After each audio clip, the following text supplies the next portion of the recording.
Olivier, bonjour. Bonjour Frédéric. Morlaix a voté massivement pour François Hollande. Était-ce prévisible dans une ville dont le maire est à droite? Alors, prévisible, je ne sais pas, Morlaix est quand même une ville qui a un vieil ancrage à gauche. Et puis la présidentielle, la municipale, ont ceci de commun, c'est qu'à chaque fois, on l'a beaucoup dit pendant cette campagne, c'est la rencontre d'une personnalité, d'une individualité et de son électorat. Et je pense que Agnès Lebrun avait aussi en partie été élue en son temps par rejet du précédent maire de Morlaix, un peu comme François Hollande a été élu par rejet de Nicolas Sarkozy. Donc voilà, je crois que Morlaix surtout n'a pas fait exception à cette vague assez massive en faveur de François Hollande. Vous avez suivi de près cette campagne et le vote massif des Finistériens à gauche ce dimanche vous a-t-il surpris? Alors là non plus, surpris non, là le Finistère, elle a déjà prouvé, c'est aussi une terre qui massivement vote à gauche.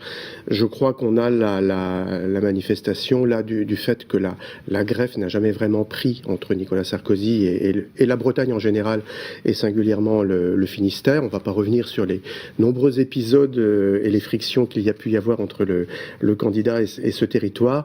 Donc voilà, aujourd'hui on voit que la sanction a été particulièrement sévère dans un pays qui peut-être n'appréciait pas spécialement le style du président, un pays plutôt réservé, voilà, où on n'aime pas trop les prises de position un peu plus clinquantes, un peu plus clivantes que l'on a prêtées à Sarkozy. Malgré le meeting que Nicolas Sarkozy a donné à Morlaix. Voilà, alors il a vu quelques mots malheureux pour Morlaix, il a essayé de se racheter effectivement venant en meeting à la fin de sa campagne à Morlaix, mais ça montre aussi qu'un meeting convainc souvent des gens déjà convaincus et que ça ne suffit pas vraiment à faire basculer un scrutin. Ça mobilise les troupes, mais c'est pas ça qui change foncièrement la donne.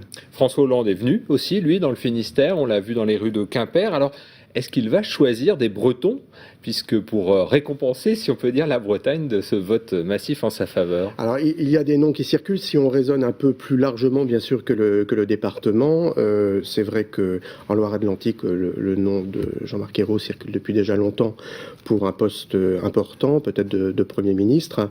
On parle beaucoup de Jean-Yves Le Drian, le président de la région, évidemment, à la Défense. On sait qu'il va accompagner François Hollande à Chicago pour le sommet de l'OTAN, donc c'est quelqu'un qui, de longue date, est déjà très impliqué dans ce domaine. D'autres noms aussi, d'autres personnalités pourraient être légitimes pour cela.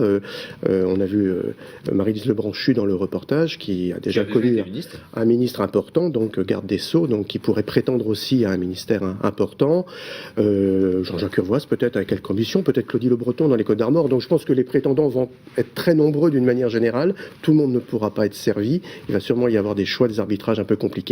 Mais je pense qu'au minimum, Jean-Yves Le Drian est un vrai candidat à un ministère important.